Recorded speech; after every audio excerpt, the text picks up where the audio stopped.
Hello students, welcome to the lecture number 4 of the periodic table. In today's lecture, we are going to cover the trends or the variations in the modern periodic table. Now, this topic is the heart and soul of the chapter, and to understand this topic, it is very important. The more you understand the entire concept or the more you understand the details, the more it will be easier for you to score. Okay, so without wasting a time, let us just start with the lecture. But so in today's lecture, we have to cover 10 properties. Total, we have to cover 10 trends or properties which exist in the modern periodic table, and those 10 properties are right here in front of you. Okay, now we have to study, not only we have to study the trends or the basic definitions of the trend, but also we have to study the variations in those property across the table. We have to study all these 10 properties from and their variations from top to bottom and from left to right.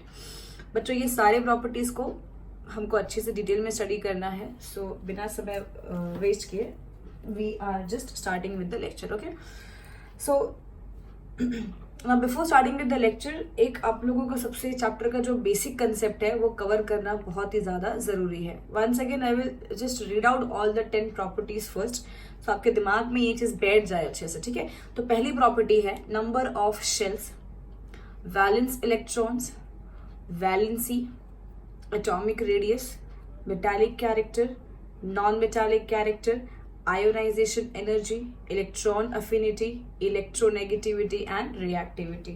Now बच्चों main चीज़ ये है कि I hope इस lecture के बाद आपको सारे concepts काफ़ी डिटेल में समझ में आए रहेंगे, एंड मैंने बहुत कोशिश की हुई है कि इजी से इजी तरीके में उसको आपको समझाया जाए.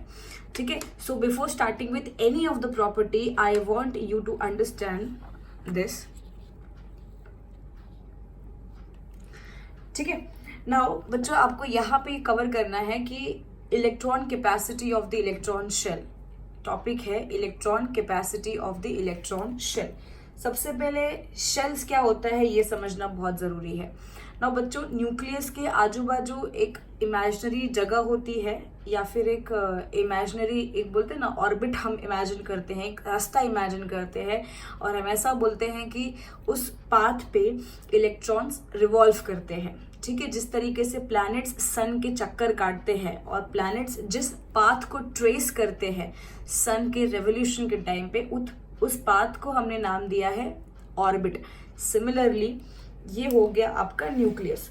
नाउ न्यूक्लियस के आजू बाजू there is a imaginary circles which I have drawn which actually do not exist. Okay, ऐसे कोई पाथ सही में नहीं होती है, बट सिंस इलेक्ट्रॉन इस पाथ को रिवॉल्व करते हैं, ट्रेस करते हैं, ठीक है, और इन्हीं पाथ को हमने क्या नाम दे दिया है, ऑर्बिट. बच्चों आप इसको ऑर्बिट भी बोल सकते हो और इसका दूसरा नाम है शेल्स. ठीक है, सबसे पहले हम बात करेंगे कि ऑर्बिट. जब आप ऑर्बिट बोलते हो, ठीक है, तो ऑर्बिट का हम लोग डिनोट किससे करते हैं, एन से करते हैं, where n is number of orbit. Remember, where n is number of orbit. ठीक है, सो बच्चों एक्चुअली अगर मैं आपको लॉजिकली बताऊँ तो न्यूक्लियस के बाद जो इलेक्ट्रॉन्स यहाँ पे रिवॉल्व कर रही है, जो डिस्टेंस होती है ना, वो इन्फिनिटी तक जा सकती है. ठीक है, तो ऐसा कुछ फिक्स्ड नहीं है कि हमारे पास 2 शेल्स होते हैं या फिर 2 ऑर्बिट है, 3 ऑर्बिट है. It can extend to infinite. Alright, now remember when we talk about n, बच्चों n is number of orbit. ठीक है, और दूसरा आप बोलोगे शेल्स. जब हम शेल्स बोलते हैं ना तो हम अल्फाबेट का इस्तेमाल करते हैं, और जब हम ऑर्बिट की बात करते हैं तब हम नंबर्स का इस्तेमाल करते हैं. फॉर एग्जाम्पल ये हो गया न्यूक्लियस. नाउ न्यूक्लियस के बाद जो पहला शेल आता है उसे आप के शेल बोलते हो. तो यहाँ पे मैंने फर्स्ट शेल है आपका के शेल. ऑलराइट, एंड बच्चों अगर आप ऑर्बिट बोलोगे तो ये हो जाएगा आपका फर्स्ट ऑर्बिट. ठीक है, ऑर्बिट में हमेशा नंबर यूज करते हैं, शेल्स में हमेशा अल्फाबेट. नेक्स्ट आता है के के बाद आएगा आपका सेकेंड शेल को आप एल शेल बोलोगे, तो ये आपका हो जाएगा सेकेंड ऑर्बिट. फिर आएगा आपका थर्ड ऑर्बिट, फिर आएगा फोर्थ ऑर्बिट, और फिर आएगा fifth orbit. Remember, first orbit को के शेल, सेकेंड ऑर्बिट को we call L shell, third orbit को KLM, M shell, and then fifth orbit को N shell, and then we have O shell, KLMNO. ठीक है. अच्छा, अब बच्चों ऐसा होता है कि हर शेल्स में या फिर हर ऑर्बिट में एक उनकी टेंडेंसी होती है कुछ नंबर ऑफ इलेक्ट्रॉन्स को अपने अंदर बिठा के रखने की. तो एक पर्टिकुलर ऑर्बिट, मैं आपको बता दूं एक और चीज पहले, न्यूक्लियस के सबसे करीब जो शेल होता है वो आपका K शेल है. ठीक है, और जो सबसे दूर शेल है ये आपका इन्फिनिटी रहेगा. फिलहाल इस केस में सबसे जो दूरी पे जो शेल है वो आपका O शेल है. मतलब first orbit is closest to the nucleus, whereas in this case whatever I have written over here, fifth orbit is farthest from the nucleus. Okay, now जैसे कि मैंने आपको कहा कि हर शेल में कुछ नंबर ऑफ इलेक्ट्रॉन्स को बिठाया जा सकता है या फिर मैक्सिमम नंबर ऑफ इलेक्ट्रॉन्स को अकोमोडेट किया जा सकता है, और एक पर्टिकुलर ऑर्बिट या पर्टिकुलर शेल में कितने इलेक्ट्रॉन्स को फिट किया जा सकता है, that is calculated by using the formula 2n², where n is your number of orbit. Okay, अब जरा ध्यान दो. For example, if I want to know कि फर्स्ट जो ऑर्बिट है न्यूक्लियस की, जो फर्स्ट ऑर्बिट है उसमें कितने इलेक्ट्रॉन्स अकोमोडेट किए जा सकते हैं, तो आपको सिंपल ये फॉर्मूला यूज करना है. सो 2 इंटू एन का स्क्वायर. बच्चों हमारी एन की वैल्यू यहाँ पे 1 है, तो ये हो जाएगा 2 इंटू 1 का स्क्वायर.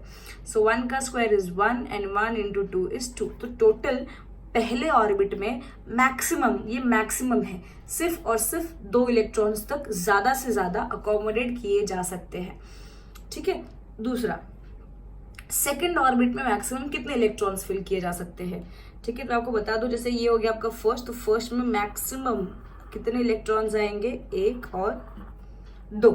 ठीक है. सिमिलरली सेकेंड जो ऑर्बिट है उसमें आपका फॉर्मूला बनेगा 2 इंटू से 2 is common. Okay, it is the part of the formula, it is already function. And ये हो गया n का स्क्वायर, तो n is the number of orbit. यहाँ पे बच्चा आपका n का वैल्यू 2 है, सो 2 इंटू 2 का स्क्वायर. तो 2 का square is 4 and 4 2 it is 8. इसका मतलब सेकेंड ऑर्बिट में मैक्सिमम 8 इलेक्ट्रॉन जाएंगे. तो ये आपका सेकेंड ऑर्बिट है. मतलब शेल कौन सा है, एल शेल. तो 8 इलेक्ट्रॉन्स, 1 2 3 4 5 6 7 8. तो इसमें मैक्सिमम 8 इलेक्ट्रॉन्स को, देखो ये मैक्सिमम वैल्यू है. ठीक है, मैक्सिमम 8 ही जाएंगे. सिमिलरली थर्ड में आपका हो जाएगा 2 इंटू 3 का स्क्वायर. 3 का स्क्वायर 9, 9 2 18 इलेक्ट्रॉन्स. तीसरे ऑर्बिट में मैक्सिमम 18 इलेक्ट्रॉन्स. मिनिमम कितना भी हो सकता है, 1 भी होगा तो भी चलेगा, पर मैक्सिमम 18 इलेक्ट्रॉन्स को हम लोग अकोमोडेट करते हैं. ऑल राइट, सो नेक्स्ट होगा जाएगा आपका 2 इंटू 4 का स्क्वायर. तो फोर्थ ऑर्बिट में मैक्सिमम 4 4 16 एंड 16 2 32 इलेक्ट्रॉन्स को फिट किया जा सकता है.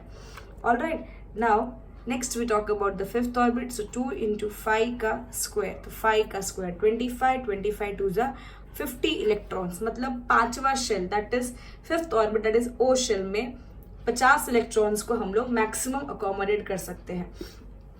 ठीक है बच्चों, आपको ध्यान देने का है कि ये जो इलेक्ट्रॉन्स है ये मैक्सिमम इतने आ सकते हैं उसमें, लेकिन आप हायर स्टैंडर्ड्स में जब जाओगे तो फिर आपको पता चलेगा कि जब हम कॉन्फ़िगरेशन लिखते हैं किसी चीज़ का, तो हम ऐसे 2,8,18 ऐसे नहीं लिखते हैं. मैं एग्जाम्पल्स में आपको दिखाऊंगी. There are many other factors जिससे आप इलेक्ट्रॉनिक कॉन्फ़िगरेशन को डिसाइड करते हो, that you don't have to learn in 10th standard, that you will learn in the higher grade.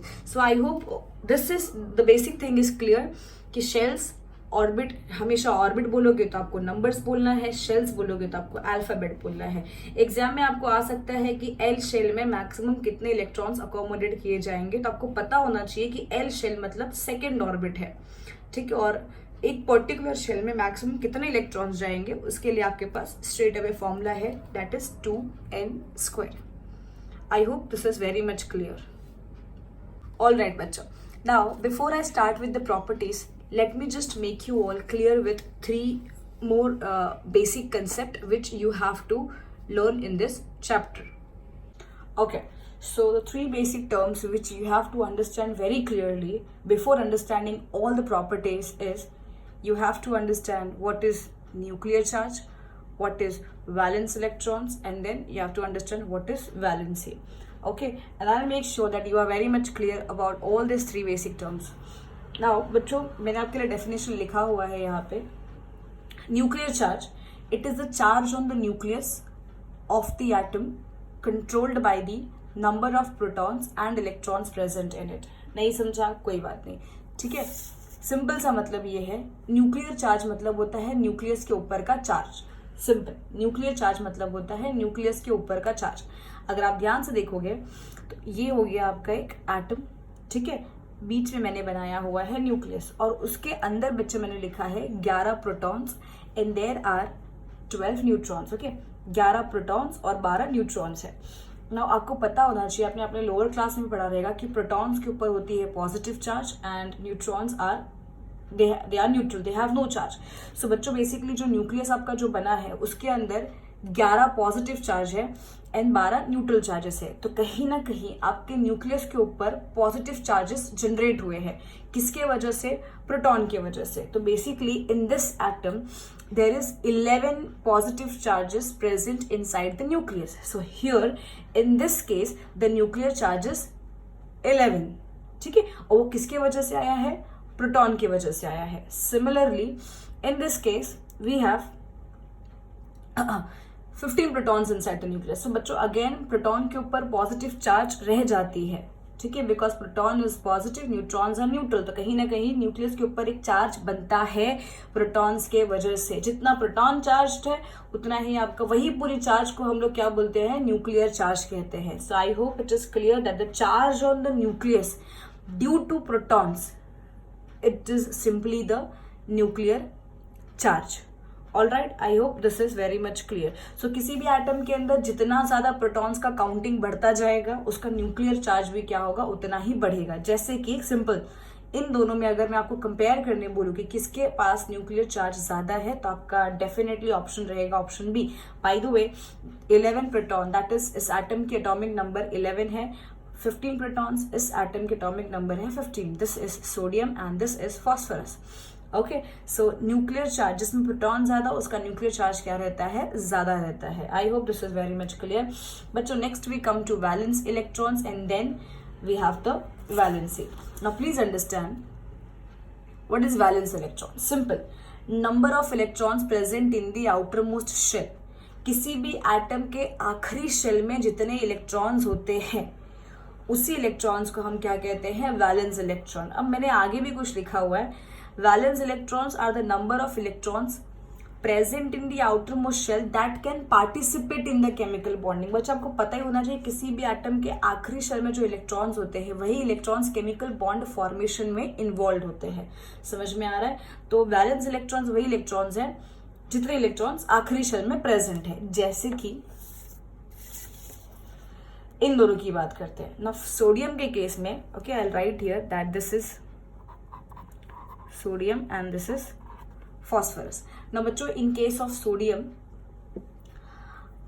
we have 3 shells, first shell, second shell and the third shell. अगर आप ध्यान से देखोगे तो उसके तीसरे शेल में आखिरी शेल, ठीक है, outer most shell is the third shell and which consist of 1 electron. तो सोडियम के लिए वैलेंस इलेक्ट्रॉन हो जाएगा 1, क्योंकि यही इलेक्ट्रॉन बॉन्ड फॉर्मेशन में या तो लूज किया जाएगा, एटम लूज करता है, गेन करता है, या फिर शेयर करता है. So the number of electrons present in the outer most shell is the valence electron. Second, इस केस में आप गेस करो क्या हो सकता है? मेरे हिसाब से आपने कहा रहेगा 5. यस, क्यों? क्योंकि phosphorus again it has 3 shells and the third shell it is the outer most shell and which consist of 1, 2, 3, 4, 5 electrons. So in case of phosphorus the valence electron will be 5. Alright, now the third term which you have to understand, it is the valency. Now बच्चों, valency की definition exam में आती है. Valency of the element is a measure of its combining power with the other atom while forming the compounds. Valency basic किसी भी atom की valency decide करती है कि वो सामने वाले एटम से कितने तेजी से, कितने पावरफुली कंबाइन कर सकता है। ठीक है, नाउ अब आपको एक चीज यहाँ पे बच्चे ध्यान रखनी है कि एक एटम, एक पर्टिकुलर एटम अपने अपने आप को स्टेबल करने के पीछे भागता है। जैसे सोडियम और पोटेशियम, फॉस्फोरस हो गए, ठीक है, ये हर टाइम पे चाहेंगे कि हम क्या हो जाए, स्टेबल हो जाए। अब बच्चों स्टेबिलिटी उनको एक कंडीशन पे मिलती है, यदि किसी भी एटम के आखिरी शेल में 8 इलेक्ट्रॉन्स का प्रेजेंस हो। There are exceptions as well, लेकिन जनरली मैं बता रही हूँ सभी एटम्स के लिए अगर आखिरी शेल में 8 इलेक्ट्रॉन्स का प्रेजेंस हो तो उससे उनको क्या मिलती है, स्टेबिलिटी मिलती है। नाउ होता यह है कि अगर मैं सोडियम की बात करूं तो सोडियम के आखिरी इसमें 1 इलेक्ट्रॉन है। नाउ सोडियम चाहेगा कि उसके आखिरी शेल में 8 इलेक्ट्रॉन्स हो। ठीक है, तो अब 8 होने के लिए उसको 7 इलेक्ट्रॉन्स और चाहिए। और बच्चों 7 इलेक्ट्रॉन्स किसी को देना, it is not that easy. इसको कोई आके 7 इलेक्ट्रॉन्स को अपना डोनेट करने वाला है नहीं। तो सोडियम क्या सोचेगा कि अपना ये जो 1 इलेक्ट्रॉन है वो मैं किसी को दे दूं। अब बच्चों आपको तो मैंने कहा ही था, मान लीजिए सोडियम ने अगर अपना इलेक्ट्रॉन किसी को दे दिया तो अगर इलेक्ट्रॉन नहीं है तो शेल्स होगा ही नहीं, क्योंकि शेल एक इमेजिनरी लाइन होती है। अगर ये इलेक्ट्रॉन ही गायब हो गया तो देयर इज नो शेल, और अगर शेल नहीं तो फिर सोडियम के लिए आखिरी शेल सेकंड हो जाएगा। और सेकंड में देखो 2 2 2 2 4 2 6 2 8 इलेक्ट्रॉन्स ऑलरेडी प्रेजेंट है। सो वहां से उसका ऑक्टेट कंप्लीट होगा और उसको क्या मिलेगी, स्टेबिलिटी मिलेगी। आई hope this is very much clear. Examples अगर करेंगे तो और भी ज्यादा क्लियर हो जाएगा। ठीक है, नाउ बच्चों मैंने यहाँ पे एटॉमिक नंबर्स लिखे हैं 11 से लेके 18 तक। ठीक है, now let us just write down the symbol of these element. 11 किसका होता है, वेरी गुड, सोडियम, फिर magnesium 13, aluminium 14, silicon 15, phosphorus 16, sulphur 17, chlorine and 18 is argon. Alright, now let us just write the electronic configuration. बच्चों ये सारे जो element है ना ये आपके थर्ड पीरियड के हैं। कौन से पीरियड के हैं, थर्ड पीरियड के। और होता ये है कि थर्ड पीरियड में इनके पास 3 शेल्स होते हैं। कितने शेल्स होते हैं, 3 शेल्स। ना बच्चों जब इलेक्ट्रॉन्स फिलअप होते हैं तो पहले वो पहले शेल को भरते हैं, फिर वो सेकेंड शेल को भरेंगे, फिर थर्ड एंड फिर सो ऑन। ना मैंने आपको अभी जस्ट बताया था थोड़े समय पहले कि फर्स्ट शेल में पहले 2 इलेक्ट्रॉन्स जाएंगे, फिर रिमेनिंग जाएंगे, मैक्सिमम सेकेंड में कितने जाएंगे, 8 इलेक्ट्रॉन्स। मिनिमम कितना भी हो सकता है, मैक्सिमम 8 होंगे, and then remaining will move on to the third. तो जैसे ये आपका हो गया, सोडियम के पास 11 इलेक्ट्रॉन्स है। ठीक है, कितने इलेक्ट्रॉन्स है, 11। तो यहाँ पे ऐसा होगा, पहले शेल में 2 गया, ठीक है, 11 में से 2 गया, बचा कितना, 9। सेकेंड में मैक्सिमम कितना जाएगा, 8। ठीक है, सो 8 और 2 कितना हो गया, 10, बचा कितना, 1। तो 1 किधर जाएगा, आपके तीसरे शेल में। 1 2 देन 8 एंड देन 1। ना मैग्नीशियम 2,8, 8 2 10 और ये हो जाएगा 2, 12 हो गया। ठीक है, काउंट करते रहो। Similarly aluminium 2,8,3, silicon 2,8,4, phosphorus 2,8,5, sulphur 2,8,6, chlorine 2,8,7 and argon 2,8,8। Alright, now students please pay attention. आपको ध्यान रखने का, सबसे पहले मैंने पूछा है वैलेंस इलेक्ट्रॉन क्या होता है। क्या पूछा है मैंने आपको यहाँ पे, valence electron. Now by definition valence electron क्या था कि किसी भी एटम के आखिरी शेल में जितने इलेक्ट्रॉन्स है उसी को हम लोग क्या बोलते हैं, वैलेंस इलेक्ट्रॉन। ठीक है, इसका मतलब सोडियम का जो देखो ये हो गया आखिरी शेल में 1, आउटर मोस्ट शेल में 2, 3, 4, 5, 6, 7, 8। सो valence electron in this case is 1, again 2, 3, 4, 5, 6, 7, 8। अब वैलेंसी वेरी इंपॉर्टेंट। आप याद रखो स्टूडेंट्स कि किसी भी एलिमेंट के अगर आखिरी शेल में 1, 2 या 3 इलेक्ट्रॉन है, किसी भी एलिमेंट के अगर आखिरी शेल में 1, 2 या 3 इलेक्ट्रॉन है तो वही उनकी वैलेंसी होती है। मतलब इनकी वैलेंसी होगी 1, 2, 3। ज्यादा अगर डिटेल में समझाओ तो वैलेंसी का मतलब क्या होता है, बेसिकली एक एटम ऑक्टेट बनाने के लिए कितने इलेक्ट्रॉन्स को गेन कर सकता है, या तो लूज कर सकता है, या तो शेयर कर सकता है। सोडियम, मैग्नीशियम और एल्यूमिनियम के आउटर मोस्ट में 1, 2 और 3 इलेक्ट्रॉन्स है। तो बेसिकली सोडियम को ऑक्टेट के लिए कितना चाहिए, 7 चाहिए, मैग्नीशियम को 6 चाहिए और एल्यूमिनियम को 5 इलेक्ट्रॉन्स चाहिए। तो बच्चों 7 इलेक्ट्रॉन्स, 6 इलेक्ट्रॉन, 5 इलेक्ट्रॉन्स, इन तीनों को कोई आके देने वाला नहीं है। तो इनके पास एक ही ऑप्शन रह जाता है कि इनके आउटर मोस्ट शेल में जो ये इलेक्ट्रॉन्स है, इनको ये क्या कर दे, क्योंकि 1 इलेक्ट्रॉन लूज करना, 2 इलेक्ट्रॉन लूज करना, 3 इलेक्ट्रॉन, मैक्सिमम 3 इलेक्ट्रॉन तक को लूज करना काफी ईजी होता है। बहुत ईजी नहीं, बट फिर भी 5 इलेक्ट्रॉन कोई देगा नहीं, तो इनके पास एक ऑप्शन है कि ये लास्ट इलेक्ट्रॉन्स को क्या कर दे, खुद लूज कर दे।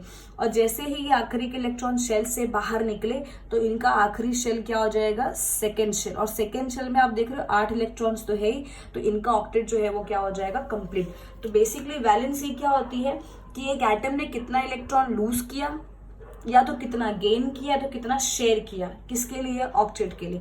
तो सीधी बात है, यहाँ पे सोडियम 1 लूज कर रहा है तो उसकी वैलेंसी 1 होगी, मैग्नीशियम 2 लूज करेगा उसकी वैलेंसी 2 होगी, एंड एल्यूमिनियम 3 इलेक्ट्रॉन को लूज करेगा तो उसकी वैलेंसी कितनी होगी, 3। ठीक है। नाउ सिलिकॉन के आउटर मोस्ट शेल में 4 इलेक्ट्रॉन्स है और उसे ऑक्टेट के लिए भी कितने चाहिए, 4। तो ये हो जाएंगे, वैलेंसी भी कितनी रहेगी, 4। मतलब 4 इलेक्ट्रॉन ये किसी से क्या करेगा, फिलहाल ये केस में शेयरिंग होता है।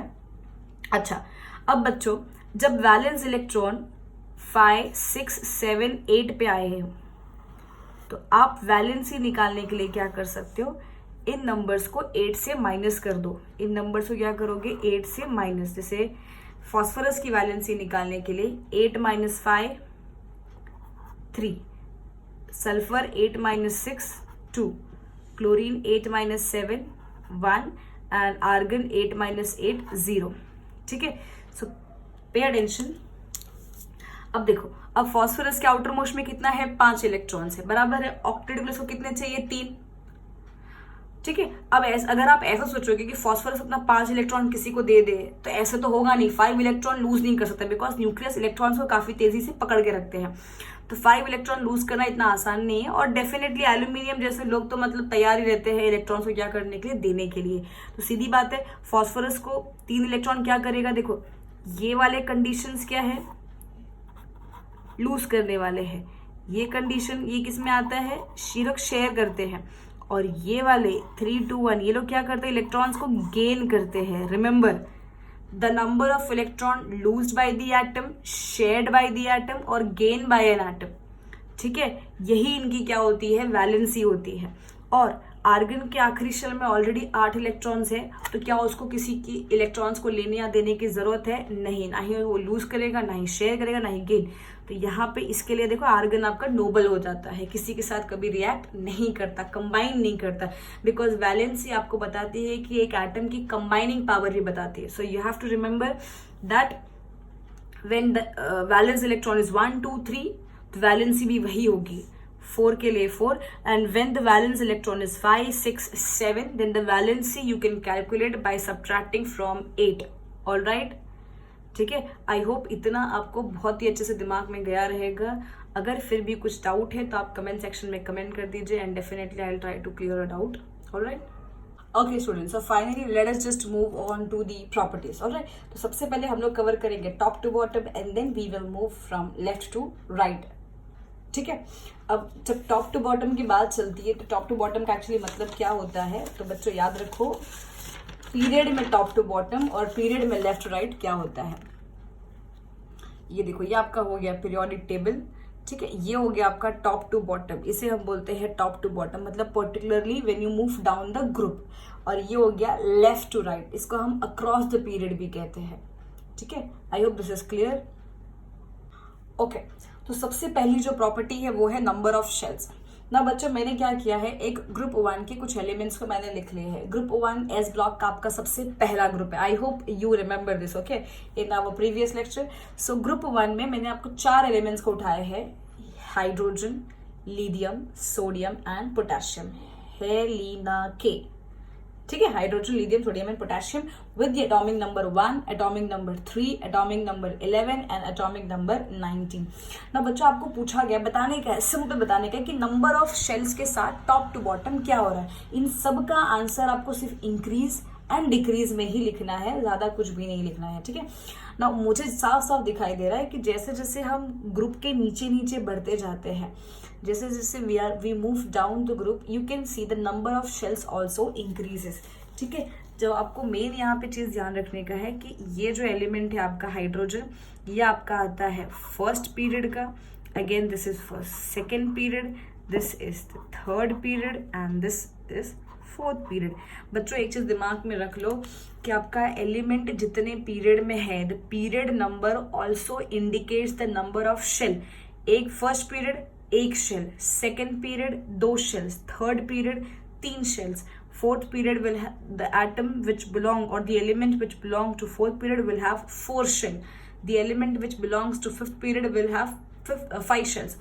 So obviously you can see as you move from top to bottom, the number of shells are increasing, right? तो top to bottom में number of shells क्या होता है?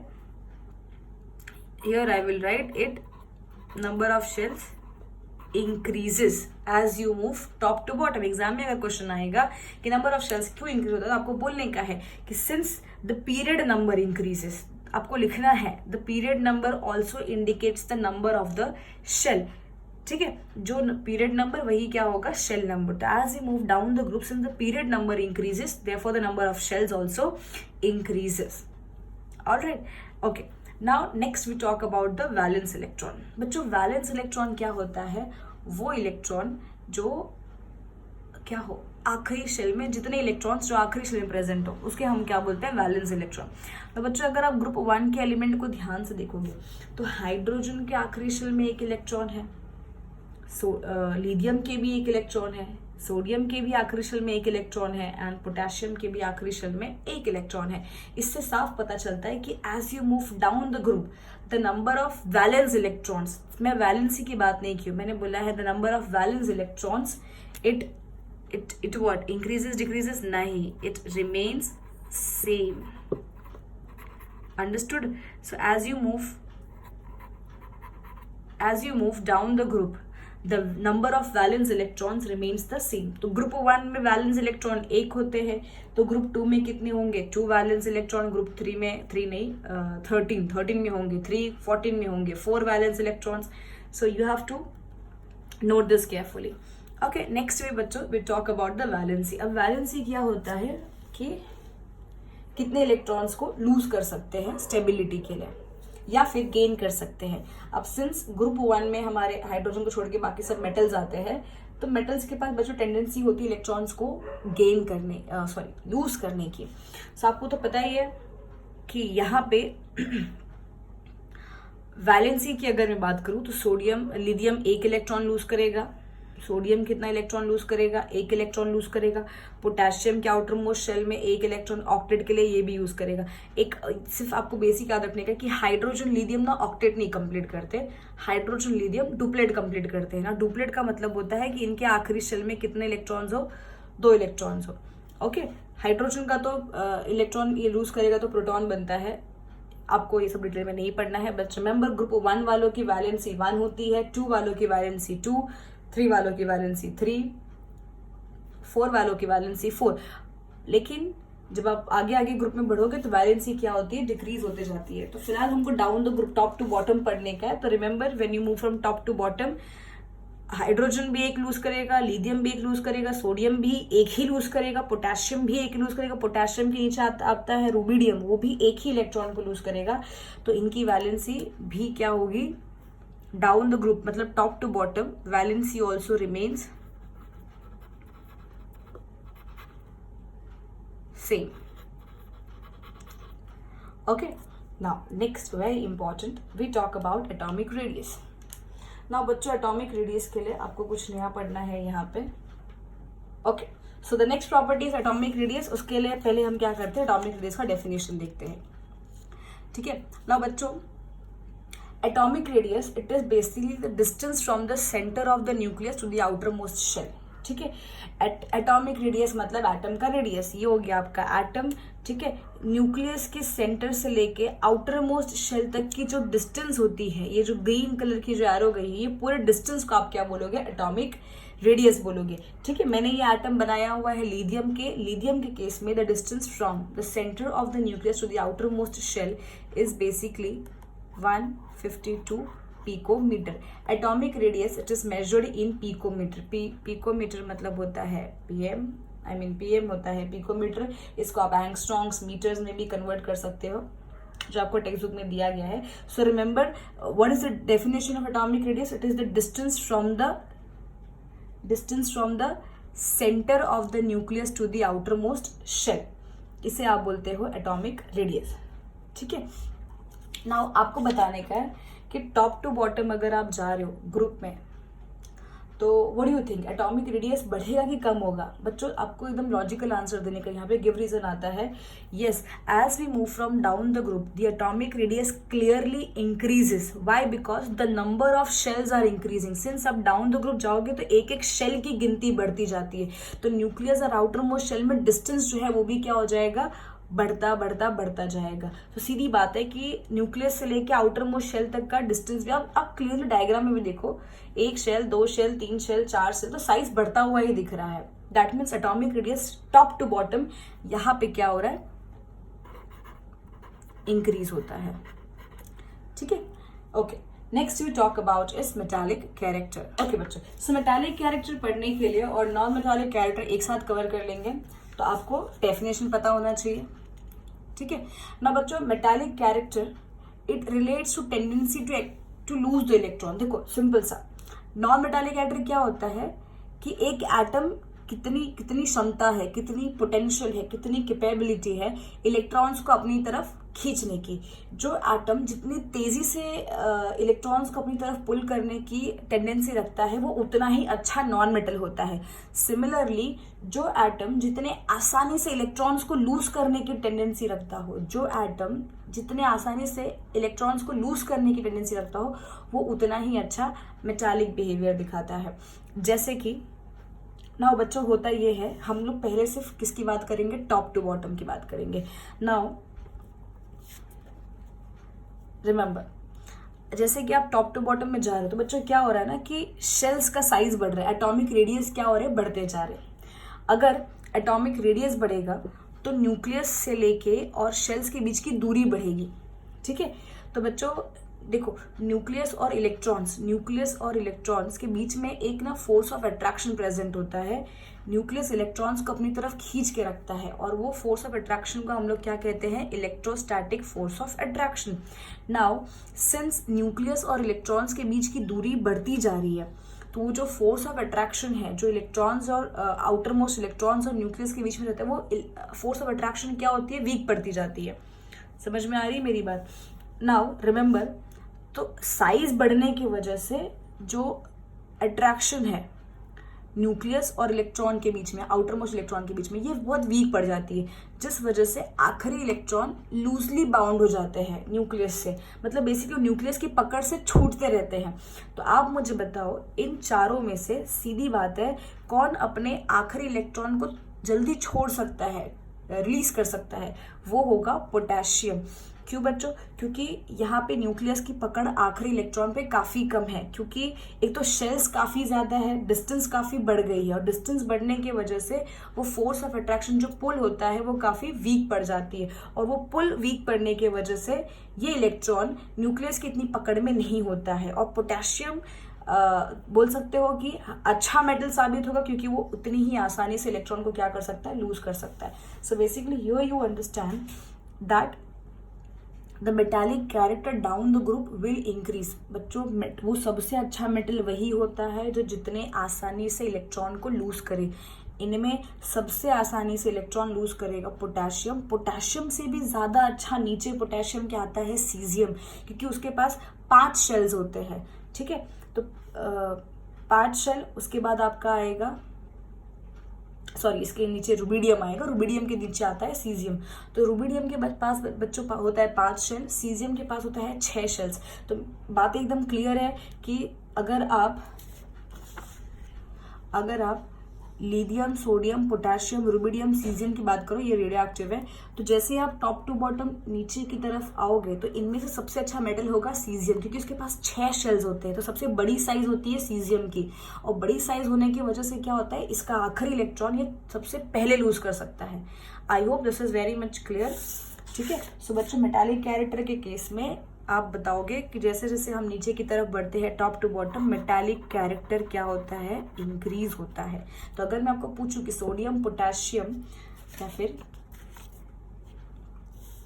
Lithium, sodium, potassium, rubidium, caesium, इन सब में सबसे अच्छा मेटल कौन है, तो आपका आंसर होना चाहिए सीजियम, क्योंकि it has the tendency to lose electron readily.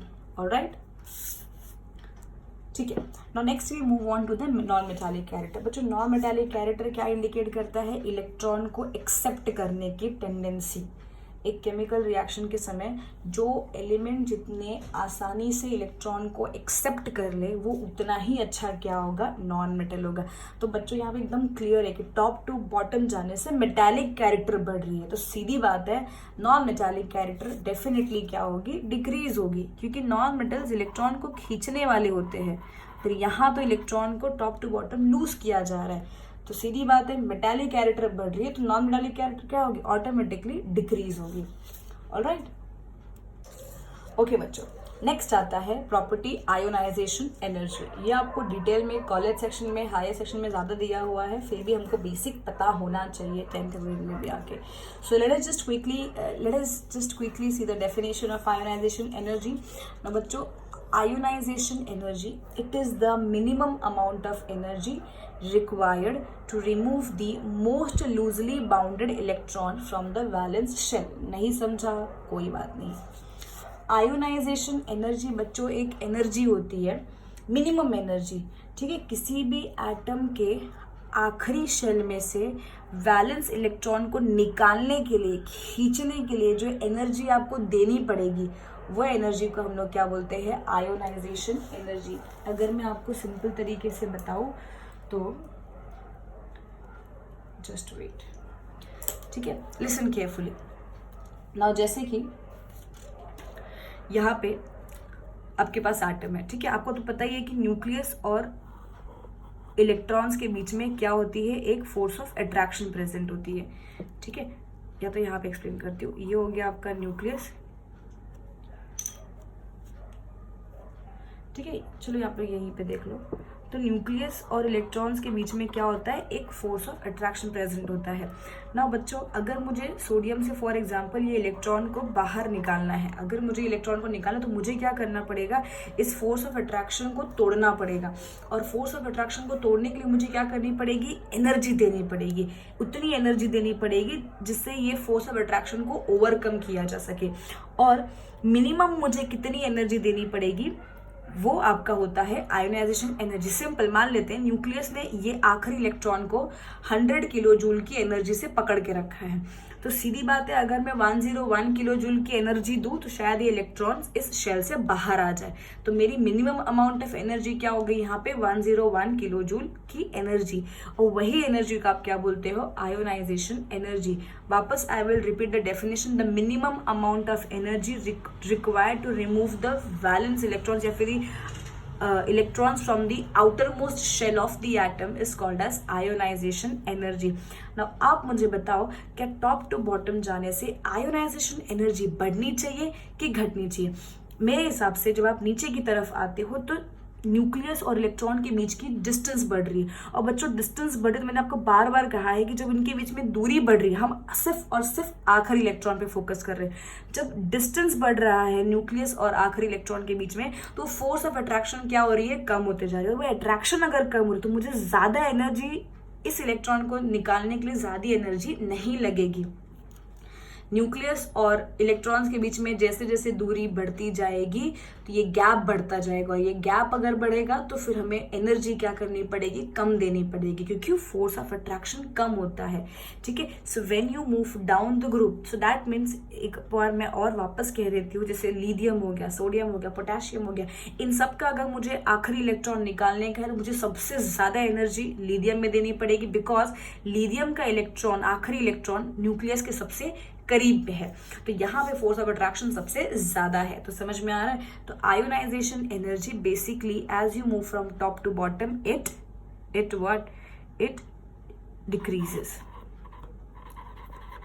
So basically ionization energy और रेडियस का क्या इनवर्स रिश्ता है, जितना बड़ा एटम का साइज उतना ही कम एनर्जी, जितना कम एटम का साइज उतना ही ज्यादा एनर्जी लगानी पड़ेगी इलेक्ट्रॉन को बाहर निकालने के लिए। ठीक है। So now the next property is electron affinity. Electron affinity पढ़ने के लिए हम क्या करना पड़ेगा, पहले इलेक्ट्रॉन अफिनिटी का सिंपल सा डेफिनेशन देख लेते हैं। तो बच्चों, this is the definition of electron affinity which states that the amount of energy released when the electron is attached to a neutral atom or the molecule in the gaseous state. चलो इसको हटा देते side में। ठीक है ना बच्चों, simple सा अफिनिटी मतलब होता है प्यार, अट्रैक्शन, लव टुवर्ड्स समथिंग। ठीक है, एक सिंपल सा मतलब मैं बताऊं बच्चों, इलेक्ट्रॉन अफिनिटी ना एक एनर्जी वाली टर्म है एक्चुअली, जो आपको 11th में है। होता ये है कि जब भी कोई भी एटम को इलेक्ट्रॉन मिलता है, एक्सेप्ट करता है, तो बड़ा खुश हो जाता है। एक एटम जब इलेक्ट्रॉन को खींचता है, ठीक है, मैं इसको एक्सप्लेन करती हूँ आपको। फॉर एग्जाम्पल, आपके पास ये हो गया एक एटम, ठीक है, ये हो गया न्यूक्लियस, और ये हो गया उसका आखिरी शेल, ये हो गया इलेक्ट्रॉन्स। ये फर्स्ट शेल है, ये सेकेंड शेल है। तो बच्चों मान लेते हैं 5 इलेक्ट्रॉन्स हैं यहाँ पे ऑलरेडी। ठीक है ना, कहीं ना कहीं से अगर इस एटम के पास एक इलेक्ट्रॉन अगर आता है, ऐड हुआ एक इलेक्ट्रॉन, तो ये एटम बड़ा ही खुश हो जाएगा, और खुशी खुशी में ये एटम एक क्या करता है, एनर्जी निकालता है। ठीक है, और जितनी एनर्जी ये निकालेगा उसी को हम लोग क्या बोलते हैं, इलेक्ट्रॉन अफिनिटी कहते हैं। क्या कहते हैं उसको, इलेक्ट्रॉन अफिनिटी। इलेक्ट्रॉन को जब एटम एक्सेप्ट करता है, गेन करता है, ऐड करता है, then little amount of energy is released and that energy is called as electron affinity. ठीक है, तो फिलहाल आपको यहाँ पे ज़्यादा मैं तो नहीं बताऊंगी डिटेल में। तो बच्चों, अगर मैं टॉप टू बॉटम की बात करूँ, अगर टॉप टू बॉटम की मैं बात करूँ, तो what do you think, electron affinity will increase और डिक्रीज? जैसे कि आप देख रहे हो कि साइज जो है वो बढ़ते ही जा रहा है, मेटालिक कैरेक्टर बढ़ रहा है। आप मेटल्स कभी भी इलेक्ट्रॉन को तो लेते हैं नहीं, बराबर है ना, मेटल्स कभी भी इलेक्ट्रॉन को लेते नहीं है। और जब इलेक्ट्रॉन्स को अगर लेंगे डाउन द ग्रुप, इलेक्ट्रॉन लेने की टेंडेंसी बढ़ती नहीं, कम होती है, क्योंकि लूज करने की टेंडेंसी क्या होती है, बढ़ती है। तो डाउन द ग्रुप जब इलेक्ट्रॉन को लेंगे ही नहीं, तो एनर्जी का तो सवाल ही नहीं पैदा होता। तो इलेक्ट्रॉन अफिनिटी भी क्या होती है, डिक्रीज होती है। ठीक है, ओके। नेक्स्ट आता है इलेक्ट्रोनेगेटिविटी। नाउ इलेक्ट्रोनेगेटिविटी, इसका डेफिनेशन पढ़ते हैं। Electronegativity, it is the tendency of the atom to attract a shared pair of electron towards itself. बच्चों, इलेक्ट्रोनेगेटिविटी भी किसके लिए लागू है, नॉन मेटल्स के लिए। एक एटम के पास कितनी टेंडेंसी है इलेक्ट्रॉन को अपनी तरफ पुल करने के लिए, खींचने के लिए, एक्सेप्ट करने के लिए। ठीक है, उसी को, वही प्रॉपर्टी हम क्या बोलते हैं, इलेक्ट्रोनेगेटिविटी। ये दोनों ऑलमोस्ट सेम है, जस्ट ये जो है ये प्रॉपर्टी है इलेक्ट्रोनेगेटिविटी, और इलेक्ट्रॉन अफिनिटी एक एनर्जी की टर्म है। So electronegativity is basically the tendency of the atom to pull the electron towards itself, खींचना। अब आप मुझे बताओ, जब टॉप टू बॉटम जा रहे हो तो यार एटॉमिक साइज बढ़ रहा है, तो साइज बढ़ रहा है तो इलेक्ट्रॉन की खींचने की न्यूक्लियस तो बहुत दूर होते जा रहे हैं शेल्स पे। जब न्यूक्लियस दूरी बढ़ जा रही है तो न्यूक्लियस आखिरी इलेक्ट्रॉन को तो खींच ही नहीं, मतलब बाहर जो इलेक्ट्रॉन्स आ रहे हैं उनको वो खींच नहीं पाएगा। जैसे कि मान लेते हैं यहाँ पे अगर और भी शेल्स है, ऐसे ऐसे और भी शेल्स है, और यहाँ पे एक इलेक्ट्रॉन है, तो क्या ये इस इलेक्ट्रॉन को आसानी से अपने शेल में खींच पाएगा? नहीं खींच पाएगा, क्योंकि यार डिस्टेंस काफी ज्यादा होगा। डिस्टेंस अगर काफी ज्यादा है तो इलेक्ट्रॉन को एक्सेप्ट करने की टेंडेंसी वो काफी कम हो जाती है। इनफैक्ट लूज आसानी से किया जा सकता है। ठीक है, I hope I am making myself clear over here. So electron negativity top to bottom definitely क्या होगी, डिक्रीज होगी। ठीक है, next we talk about reactivity. बच्चों, एक बात बहुत अच्छे से ध्यान रख लो कि जिसकी वैलेंसी वैलेंसी की अगर मैं बात करूं तो रिएक्टिविटी डिपेंड करती है वैलेंसी पे, ठीक है। वैलेंसी जितनी कम रिएक्टिविटी उतनी ही क्या होती है, ज्यादा होती है। वैलेंसी जितनी कम रिएक्टिविटी उतनी ही क्या होती है, ज्यादा होती है। तो अगर मैं यहाँ पे बताऊं कि जब आप नीचे की तरफ आ रहे हो तो सबकी वैलेंसी तो क्या है, सेम ही है। सबकी वैलेंसी क्या है, सेम ही है। लेकिन जब आप नीचे की तरफ आ रहे हो तो मेटालिक कैरेक्टर क्या हो रहा है, बढ़ते जा रहा है, बराबर है। तो यहाँ पे मेटालिक मतलब मेटल्स, तो उनकी रिएक्टिविटी क्या होगी, इंक्रीज होगी। मतलब अगर आप सोडियम, लिथियम, सोडियम, पोटेशियम में कंपटीशन लगाओ कि चलो भाई ऑक्सीजन से पहले रिएक्ट कौन करेगा, तो रिएक्टिविटी के केस में पोटेशियम सबसे आगे रहेगा। और वैसे भी रिएक्टिविटी सीरीज में ये नंबर 1 पे आता है, ठीक है। So reactivity in case of metals it will increase down the group, okay. Now we next move on to the properties or the variations that we have to study from left to right। ये आपका down the group वाले properties हो गए। अब ये पढ़ने वाले हैं अक्रॉस द पीरियड, जब हम जाएंगे टेबल में लेफ्ट टू राइट की तरफ जब जाएंगे, ठीक है। Okay students, so let us just study about the number of shells as we move from left to right. मैंने आपसे पहले ही कहा है कि आपका पीरियड नंबर इंडिकेट करता है नंबर ऑफ शेल्स। जब आप ग्रुप में नीचे की तरफ बढ़े तो आपका पीरियड चेंज हो रहा था, तो नंबर ऑफ शेल्स क्या हो रहा था, चेंज हो रहा था। But when you move across the period, तो period number remains the same. That means logically the number of shells should also remain the same. अब जैसे कि एग्जाम्पल, ठीक है ना बच्चों, बहुत ही अच्छे से ध्यान देना यहाँ पे, और जो मैं बोलूँगी इसको काफ़ी अच्छे से सुनने की कोशिश करना। ये जो एलिमेंट मैंने उठाए हुए हैं ये आपके सेकेंड पीरियड के हैं। Lithium, beryllium, boron, carbon, nitrogen, oxygen, fluorine. Listen, BBC news on Friday. Night वाला कौन है, नियॉन है, उसको बाद में पढ़ते हैं, उसका थोड़ा एक्सेप्शन है, ठीक है। आपको ध्यान में रखने का बच्चों, नंबर ऑफ शेल्स की बात करें तो ये सेकेंड पीरियड है। तो देखो आप ध्यान से, सबके पास कितने शेल्स है, 2 2 2 2 2 और 2 और 2, करेक्ट है। So basically number of shells across the period, number of shells that is from left to right, it remains the same। अब बात करते हैं वैलेंस इलेक्ट्रॉन की। तो आप लोगों के लिए मैंने फिलहाल ये जो एलिमेंट उठाए हुए हैं इनकी मैंने प्रॉपर एटॉमिक नंबर और इलेक्ट्रॉनिक कॉन्फ़िगरेशन सब लिखा हुआ है। अब पे अटेंशन बच्चों, वैलेंस इलेक्ट्रॉन्स मतलब number of electrons present in the outer most shell. अब देखो आप बच्चों ध्यान देना, लिथियम की एटॉमिक नंबर होती है 3, तो इसका कॉन्फ़िगरेशन क्या होगा, 2,1, मतलब आखिरी शेल में 1 इलेक्ट्रॉन। बेरिलियम का 2,2, आखिरी शेल में 2 इलेक्ट्रॉन्स। बोरॉन का 2,3, आखिरी शेल में 3 इलेक्ट्रॉन्स। कार्बन का 2,4, आखिरी शेल में 4 इलेक्ट्रॉन्स। नाइट्रोजन 2,5, आखिरी शेल में 1 2 3 4 5 electrons. Then we have 2,6 oxygen के केस में, सो 1 2 3 4 5 6। फ्लोरीन दैट इज 2,7, ठीक है। ये इनकी इलेक्ट्रॉनिक कॉन्फ़िगरेशन होगी। सो बच्चों आपको पता चल रहा है यहाँ पे वैलेंस इलेक्ट्रॉन मतलब the number of electrons present in the outer most shell. 1 valence electron, 2 valence electron, 3 valence electron, 4 valence electron, 5 valence electron, 6 valence electron, 7 valence electron. अगर मैं नियॉन कर लेती तो 2,8 आता था, दैट इज 8 वैलेंस इलेक्ट्रॉन। सो एकदम क्लियर है यहाँ पे कि जब आप अक्रॉस द पीरियड जब जाते हो तो वैलेंस इलेक्ट्रॉन इंक्रीज हो रहा है। क्या हो रहा है, वैलेंस इलेक्ट्रॉन, सीधी बात है, इंक्रीज हो रहा है, ठीक है। So let me just right here, valence electron increases. अब बात करते हैं वैलेंसी की, ठीक है। सो पे अटेंशन, मैंने आपसे कहा था कि वैलेंसी क्या होती है ऑक्टेट के लिए या फिर ड्यूप्लेट के लिए। तो जब आपके पास वैलेंस इलेक्ट्रॉन 1 2 3, तो वैलेंसी क्या होती है, वही होती है 1 2 3।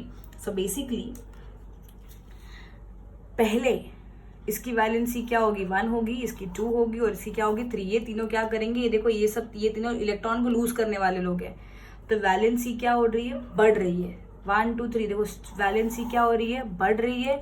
उसके बाद 4 की वैलेंसी क्या रहेगी, 4 रहेगी। फिर 5 की वैलेंसी, यस, इन तीनों के लिए क्या करने का, 8 में से माइनस, 8 माइनस 5 3, फिर 8 minus 6 2, 8 minus 7 1। So basically valency देखो 1 2 3 4 3, फिर 2, फिर 1, और नियॉन के लिए आ जाएगा 0। तो इससे पता चल रहा है valency first increases and then decreases.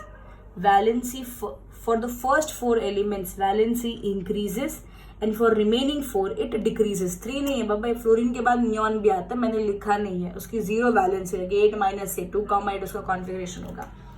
Valency increases and then decreases. ठीक है, तो यहाँ पे भी आपको ये लिखना है, valency increases and then decreases. ठीक है, okay, very important. Let us talk about atomic radius. अब बच्चों यहाँ पे आपको बहुत ध्यान देने का है कि as we move across the period बच्चों एटॉमिक रेडियस कम होते जाती है। ठीक है, आप बोलोगे मैम क्यों, सबके पास तो 2-2 शेल्स है तो एटॉमिक रेडियस कम कैसे हो रहा है? तो बच्चों देयर इज अ रीजन, क्योंकि अगर आप देखोगे, ठीक है, एक तो दिख रहा है अंदर न्यूक्लियर चार्ज बढ़ते जा रहा है बराबर, 3 प्रोटॉन 4 प्रोटॉन 5। ठीक है, सेकेंड चीज, शेल्स का साइज सेम है। अब 2 शेल है, ठीक है, 2 शेल है। अब उसमें आखिरी शेल में 1 इलेक्ट्रॉन, फिर क्या हुआ, 2 हुआ, फिर 3 हुआ, फिर 4, मतलब पॉजिटिव चार्जेस भी बढ़ रहे हैं, शेल्स साइज सेम है, और नेगेटिव चार्ज भी बढ़ रहे हैं।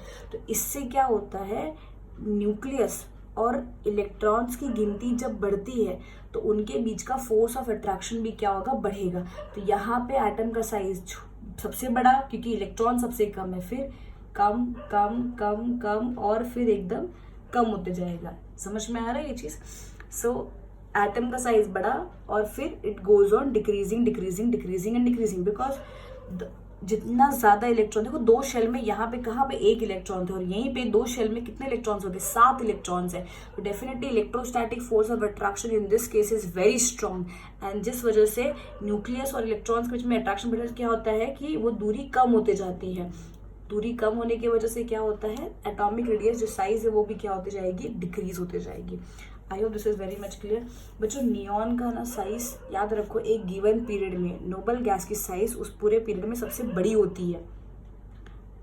इसमें नियॉन का आपको लग रहा है कि इससे भी छोटा होगा, नहीं, नियॉन सबसे पहले आता है, क्योंकि उसके आखिरी शेल में बच्चों 8 इलेक्ट्रॉन्स हो गए। जस्ट इमेजिन करो यहाँ पे मैं एक और इलेक्ट्रॉन बना दूँ, तो क्या होता है ना कि वो ये कॉलेज सेक्शन में आपको 8 इलेक्ट्रॉन जब होते हैं तो वो इलेक्ट्रॉन्स आपस में रिपेल कर रहे हैं, इतना ज्यादा रिपेल करते हैं ना कि उनकी साइज पूरे पीरियड में ही सबसे बड़ी हो जाती है।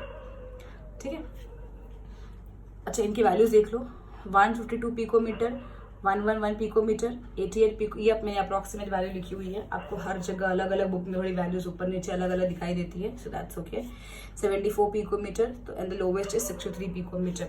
ये मैंने आपका लिया है 3rd पीरियड का। अब आप बोलोगे शेल्स, यहाँ पे बच्चे 3 शेल्स बनने चाहिए थे, बट सिंस मुझे साइज पे ही ज्यादा फोकस करना था, इसके लिए मैंने शेल्स 3 नहीं बनाए हैं, 1 ही बनाया। बट रिमेंबर ये हो गया, जो भी शेल्स मैंने बनाए सबका आउटर मोस्ट शेल है। तो सोडियम के आउटर मोस्ट शेल में देखो सोडियम, फिर कौन आता है, मैग्नीशियम, नंगेश मंगेश आलसी पास फर्स्ट क्लास, आराम से आर्गन नहीं लिखा है मैंने यहाँ पे। ठीक है, आखिरी शेल में 1, किसी कॉन्फिगरेशन क्या आएगा, 2,8,1, 2,8,2, 2,8,3, 2,8,4, 2,8,5, 2,8,6, 2,8,7। आउटर मोस्ट शेल देखो, वैलेंस इलेक्ट्रॉन 1 2 3 4 5 6 7, और वैलेंसी 1 2 3 4 3 2 1 0, और रेडियस दिख रहा है छोटा होते जा रहा है, क्योंकि नंबर ऑफ इलेक्ट्रॉन्स जो है वो एक ही शेल में क्या हो रहा है, बढ़ते जा रहे हैं। तो न्यूक्लियस और आउटर मोस्ट शेल के बीच में जो फोर्स ऑफ अट्रैक्शन है वो भी क्या होगा, इंक्रीज होगा। तो एटॉमिक रेडियस क्या होगा, यहाँ पे डिक्रीज होगा। Atomic radius decreases. Okay, now next आता है मेटालिक कैरेक्टर। बच्चों मेटालिक कैरेक्टर किस पे जज करते हैं हम? मेटालिक कैरेक्टर, जो एटम जितना आसानी से इलेक्ट्रॉन लूज करे वो उतना ही अच्छा मेटल होता है।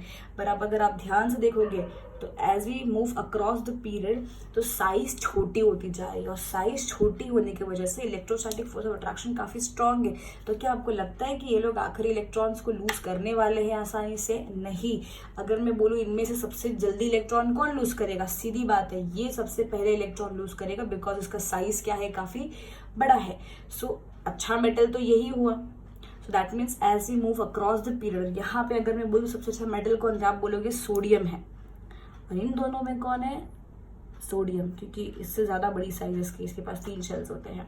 ठीक है। So as we move across the period atomic size decreases, the tendency to lose the electron also decreases, and if the element does not have tendency to lose the electron, that means it is not a good metal, so metallic character decreases। अब भाई जब electron lose नहीं कर पा रहे तो सीधी बात है इलेक्ट्रॉन गेन करने की टेंडेंसी ज्यादा रखते हैं, तो नॉन मेटालिक कैरेक्टर क्या होता है, इंक्रीज होता है। मतलब पीरियोडिक टेबल में जब आप आगे आगे बढ़ते जाओगे तो आपको नॉन मेटल ज्यादा दिखाई देंगे। और ये देखो ना यहाँ पे ये कार्बन नाइट्रोजन देखो, या ये दोनों मेटल्स हैं, फिर ये आपका मेटलॉइड हो गया, और फिर ये क्या है, नॉन मेटल्स, ये सब। ठीक है। ओके, नेक्स्ट आता है आयोनाइजेशन एनर्जी। बच्चों मैं ये तीनों चीज क्या करती हूँ, एक साथ कवर करती हूँ, ionization energy, electron affinity and electronegativity. ना आयोनाइजेशन एनर्जी क्या होता है, आखिरी शेल से इलेक्ट्रॉन को निकालने के लिए जो एनर्जी लगती है।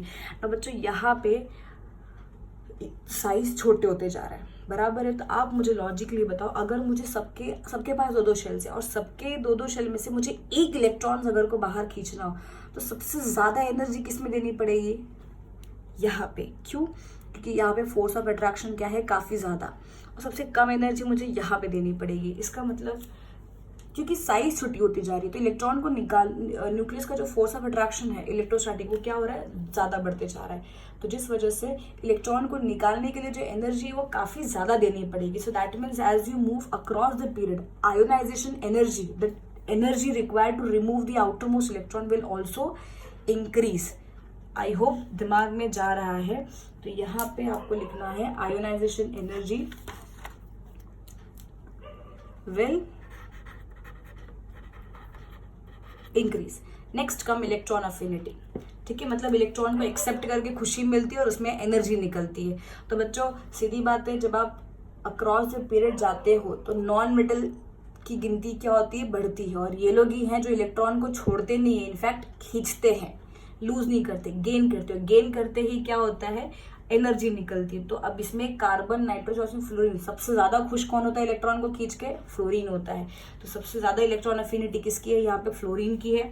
So that means basically as you move across the period electron affinity, देखो इलेक्ट्रॉन पसंद नॉन मेटल्स करते हैं, तो नॉन मेटालिक कैरेक्टर अगर बढ़ रहा है तो इलेक्ट्रॉन अफिनिटी भी क्या होगी, बढ़ेगी। और same goes with the electronegativity. What is electronegativity? The tendency of the element to pull the electron। तो इसमें से भाई ये मेटल है, ये लूज करते हैं। ठीक है, पुल कौन करेंगे, देखो ये फॉस्फोरस, नाइट्रोजन, ऑक्सीजन, फ्लोरीन, तो ये लोग इलेक्ट्रॉन को पुल करने वाले लोग हैं। तो सीधी बात है ये क्या होगा, इनका इलेक्ट्रॉन अफिनिटी क्या होगा, इंक्रीज होगा, और इलेक्ट्रोनेगेटिविटी भी क्या होगी, इंक्रीज होगी। रिएक्टिविटी अगर मैं बात करूं तो रिएक्टिविटी यहाँ पे भी क्या होगी, रिएक्टिविटी क्या होगी, non metals are more reactive, तो भी वैलेंसी के ऊपर डिपेंड करता है, ये भी क्या होगा, इंक्रीज होगा। अच्छा, अब इसमें आपको ध्यान देने का, रिएक्टिविटी के केस में मैंने आपको बच्चों क्या बताया था कि जिसकी वैलेंसी जितनी कम वो उतना ही क्या रहेगा, रिएक्टिव। तो यहाँ पे देखो वैलेंसी क्या है, 1 2 3 4 3 2 1। इसका मतलब वैलेंसी कम, तो स्टार्टिंग में क्या होगा, रिएक्टिविटी क्या होते जाएगा, कम होते जाएगा। यहाँ पे रिएक्टिविटी फर्स्ट क्या होगा, डिक्रीज होगा, बराबर है, रिएक्टिविटी डिक्रीज होगा। और फिर वैलेंसी जब बढ़ती वापस कम होती जा रही है तो रिएक्टिविटी अब क्या होगा, इंक्रीज होगा। सो देखो सिंस वैलेंसी में फर्क आ रहा है, ठीक है, तो reactivity first it will decrease, मतलब यहाँ से लेके यहाँ तक लिथियम सबसे हाईली रिएक्टिव है, फिर कार्बन के बाद फिर सबसे हाईली रिएक्टिव कौन हो जाएगा, फ्लोरीन हो जाएगा। आई hope this is very much clear. तो रिएक्टिविटी आपको यहाँ पे लिखना है, it reactivity increases first and then reactivity first decreases and then increases। Okay, ठीक है। now the last part बच्चों जो आपको ध्यान देने का है वो है ग्रेडेशन इन दी हैलोजन फैमिली। now बच्चों हैलोजन फैमिली आपका बनाता है ग्रुप 17 और जो है फर्स्ट क्लास बेरियानी आई 8 नहीं आएगा, ठीक है ना बच्चों। होता ये है कि फ्लोरीन और क्लोरीन, ब्रोमीन और आयोडीन, ये सब क्या है ना बच्चों, डायटॉमिक है। मतलब ये लोग कभी भी सिंगल फॉर्म में नहीं रहेंगे। फ्लोरीन F2 के फॉर्म में एग्जिस्ट करता है नेचर में, क्लोरीन Cl2 के फॉर्म में, ब्रोमीन Br2 के फॉर्म में और आयोडीन I2 के फॉर्म में। आपको ये ध्यान रखने का यहाँ पे कि फ्लोरीन क्लोरीन नॉर्मल टेम्परेचर पे ये गैसियस स्टेट में एग्जिस्ट करते हैं, ठीक है।